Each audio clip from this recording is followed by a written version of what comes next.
एक ब्राह्मण जी रहते थे।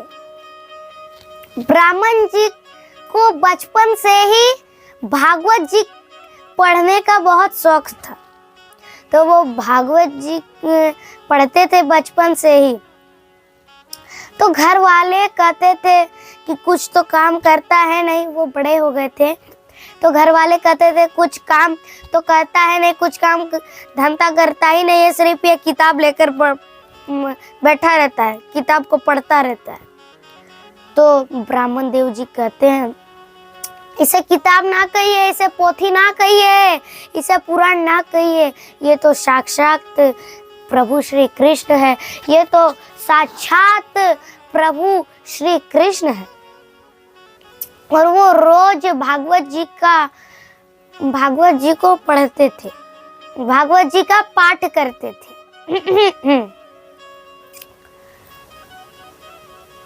तो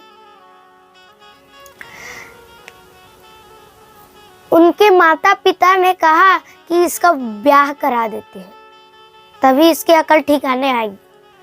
अब विवाह करा दिया, पत्नी विवाह हो गया तब पर भी नहीं माने, भागवत जी से इतना लगाव हो गया था। विवाह हो गया था तब पर भी भागवत जी को पढ़ते रहते थे, भागवत जी का ग्रंथ पढ़ते रहते थे। आधी रात को नींद खुल जाती थी तो पैर हाथ धो करके पढ़ने लग जाते थे भागवत जी। भागवत जी से बहुत प्रेम हो गया था, लगाव हो गया था। तो कुछ दिन उनकी पत्नी सहन की, फिर एक दिन कहती है स्वामी आप तो कुछ काम धंधा करते ही नहीं है, सिर्फ ये किताब लेकर के बैठ जाते हैं और पढ़ते रहते हैं, कुछ तो काम धंधा करते नहीं है, तो फिर पैसा कहाँ से मिलेगा, घर कैसे चलेगा? इससे अच्छा कुछ काम करिए, पैसे कमाइए जिससे घर चले। अब कहाँ मानने वाले कहते हैं कि हम काम करने के लायक नहीं है, हम तो भागवत जी पढ़ने के ही लायक है, बस मुझे सिर्फ भागवत जी पढ़ने आता है और कुछ काम करने नहीं आता। पत्नी कहती है क्या आप बार बार इस किताब को लेकर के बैठ जाते और पढ़ते रहते हैं, इसे पढ़ करके कुछ फायदा? तो ब्राह्मण जी कहते हैं कि देखो इसे किताब नहीं कहो, पोथी नहीं कहो, पुराण भी नहीं कहो, महापुराण भी नहीं कहो, ये तो साक्षात प्रभु श्री कृष्ण है। फिर पढ़ने लग जाते थे। फिर एक दिन कहा स्वामी आप श्री कृष्ण कहते हैं ना भागवत जी को, आप भागवत जी पढ़ते हैं ना, तो आप भागवत जी को श्री कृष्ण मानते हैं, तो भागवत जी रोज पढ़ते हैं, रोज भागवत जी की रोज भागवत जी पढ़ते हैं, रोज डेली तो भागवत जी ही ना पढ़ते, तो भागवत जी ये तो श्री कृष्ण है ना, तो श्री कृष्ण आपको कुछ धन क्यों नहीं दे देते? आपकी तो कभी सहायता नहीं करते, तो क्या लाभ श्री कृष्ण है जी, ये तो क्या लाभ भागवत जी पढ़ के? तो ब्राह्मण जी कहते हैं देखो ये श्री कृष्ण है, श्री कृष्ण जो भी करते हैं उनकी इच्छा से ही करते हैं, ये इसके पीछे अवश्य ना ही अवश्य कोई अच्छा कार्य हो, कोई बात होगी।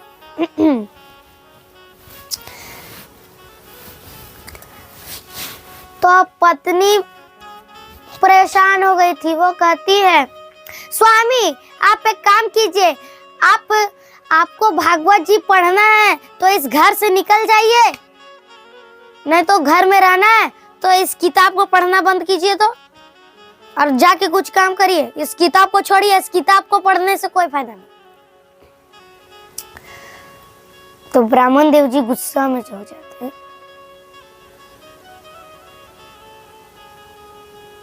कहते देखो ये तो मैं कह रहा हूँ इसे इसे किताब नहीं कहो, मेरे भगवान है ये, श्री कृष्ण है ये।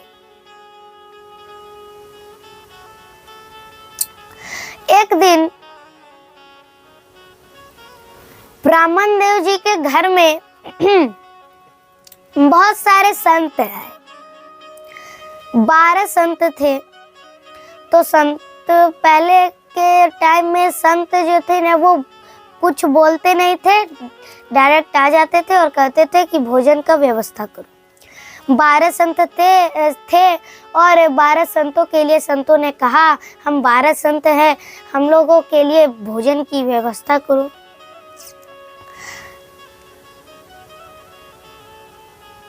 तो अब कुछ घर में तो था नहीं क्योंकि धन नहीं है। तो ब्राह्मण देव जी गए रसोई घर में और पत्नी से कहते लाओ भोजन का व्यवस्था करो, जल्दी भोजन का व्यवस्था करो, नहीं तो संत जी चले जाएंगे, गुस्से में हो जाएंगे। तो पत्नी कहती है ना घर में कुछ है ही नहीं तो क्या, बाजार से लाना पड़ेगा सामान। तो ब्राह्मण देव जी कहते हैं हाँ तो दो पैसा, हम लेके आते हैं जल्दी से। अब पत्नी कहती है पैसा तो है ही नहीं, तो कहाँ से लाए। बहुत देर तक किचन में ब्राह्मण देव जी और उनकी पत्नी थी। तो ब्राह्मण देव जी के बच्चे भी थे, तो सब थे। तब संत लोग समझ गए कि यहाँ पर भोजन की व्यवस्था नहीं होगी, इस घर में धन नहीं है, भोजन नहीं है, चलो यहाँ से। कहते संत लोग कहते बिटिया हम कभी बाद में आएंगे, अभी हम यहाँ से प्रस्थान करते हैं। चले गए। तो फिर पत्नी गुस्से में कहती है आपके वजह से सब कुछ हुआ है, ना ही आप कुछ कमाते हैं ना काम करते हैं, बस सिर्फ इस किताब को लेकर के बैठ जाते हैं। यदि आपको इस किताब को पढ़ना है तो इस घर से निकल जाइए, नहीं तो घर में रहना है तो इस किताब को पढ़ना बंद कीजिए, कुछ नौकरी कीजिए, काम कीजिए और पैसा कमाइए और घर को चलाइए। यदि इस किताब को पढ़ना है तो इस घर से निकल जाइए। किताब को पढ़ना है तो मैं आपको इस घर में नहीं रखूंगी, निकल जाइए मेरे घर से। तो ब्राह्मण जी कहते हैं देखो तुमने मेरे भागवत गीता को इस तरह बोला, हम अपनी पोटली ली और घर से चल पड़े, निकल गए घर से।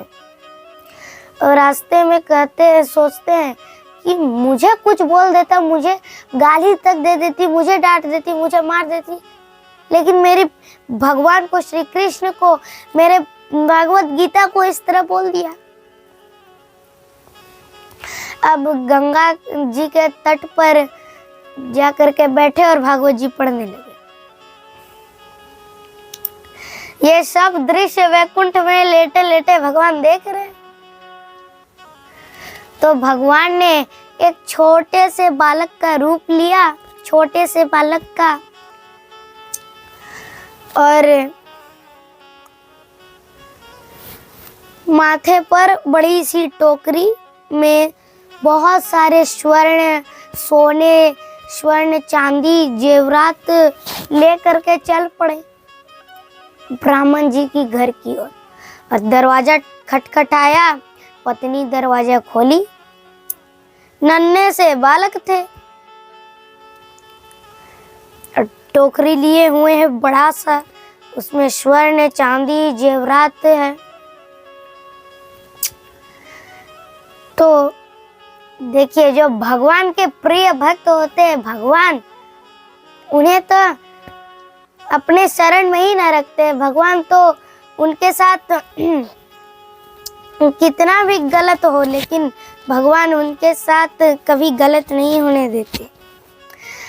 तो भगवान रूप धारण किए थे, नन्हे से तो थे बालक। तो फिर पत्नी देखी तो ठाकुर जी बहुत सुंदर लगते थे, तो सुंदर देखा, कहा अरे तुम कितने सुंदर बालक हो, तुम जितने बड़े नहीं, उससे बड़ा तो तुम्हारा टोकरी है। तुम्हारे माता पिता कहाँ हैं? इतने धूप में अकेले भेज दिया इतने नादान से बालक को। कहा, इशारे से कहा, ठाकुर जी ने इशारे से कहा कि मैं बोल नहीं सकता हूँ। तो पत्नी ने कहा, अच्छा गूंगे हो? तो कहा कुछ लिखने को दे, लिख कर बता देना। इशारा से कहा, हाँ लाओ। तो पत्नी ने एक किताब लाई और एक कलम लाई। तो ठाकुर जी ने लिखा। तो जैसे ही पत्नी ने पढ़ा कि मैं तुम्हारे पति का सेठ हूँ, तुम्हारे पति 12 वर्ष से लेकर के, अभी तो ब्राह्मण देव जी की 40 वर्ष हो गई थी, तुम्हारे पति 12 वर्ष से लेकर के 40 वर्ष तक मेरे घर में काम करते, नौकरी करते, तो वो अपनी तनख्वाह को नहीं लेते थे। तो मुझे पता चली कि तुम्हारे घर में धन नहीं है, तो मैं जितने भी 12 वर्ष से लेकर के 40 वर्ष तक जितना भी काम किया है सारा तनख्वाह में देने आया हूँ। टोकरी में दे दिया। और टोकरी में जैसे ही पत्नी ने देखा, कहा, अरे इतने सारे स्वर्ण मुद्रा, इतने सारे स्वर्ण तो काशी नरेश के पास भी नहीं होंगे। अब सोचे कि इतना ना सब बालक है और सेठ जी है, ये तो मेरे बच्चों से छोटा है। फिर जैसे सेठ जी की ओर देखा, गायब, अंतर ध्यान। तो फिर कुछ स्वर्ण मुद्राएं देकर बाजार में गई, घर को बढ़िया से सजाया और बढ़िया बढ़िया कपड़े लिए और खूब सजी और अपने बच्चों को भी कपड़े ले दिए। सब घर में, घर तो सजा हुआ था, सब नए नए कपड़े पहने थे। पत्नी पकवान बनाने लगी और बच्चों से कहते, जाओ जल्दी से पिताजी को ढूंढ कर लाओ, शायद गंगा जी के तट पर होंगे।